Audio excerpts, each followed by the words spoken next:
a 31-year-old woman who admits to having sex with a 13-year-old boy and then becoming pregnant with his child won't face any jail time under a plea deal with prosecutors. 11 Call for Action investigative reporter Matt Kroschel is joining us live tonight. Matt, 31-year-old Andrea Serrano was facing sexual assault charges but accepted this new plea deal to stay out of prison. Adam, Serrano gave birth to a baby boy. She admitted to having sex with that 13-year-old.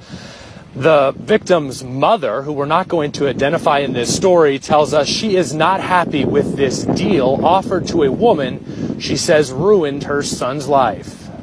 I feel like my son's robbed of his childhood. Now he's having to be a father.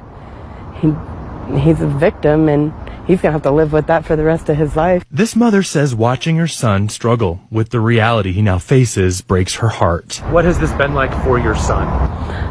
It's caused him a lot of depression. He's shut down a lot. Now she questions why this woman won't face prison time. I feel like if she was a man and he was a little girl, it would definitely be different. They would be seeking incarceration.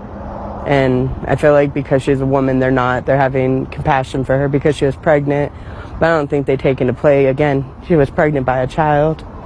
You know, that child was created from a sexual abuse. Under terms of the plea deal the suspect signed off on, she'll be required to register as a sex offender, and the judge could sentence her to 10 years to life of sex offender intensive supervised probation. But Serrano will avoid any jail time since the DA's office dropped the original charges to a lesser charge that does not come with mandatory jail time. What should other parents be looking for? Don't trust anybody, honestly. I mean, you can't trust anybody now. Victim's family says they are looking for the next steps in this case, and they'll actually ask the courts to give custody to the 13-year-old of this baby.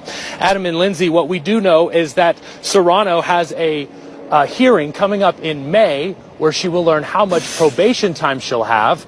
Currently, Serrano has full custody of the baby.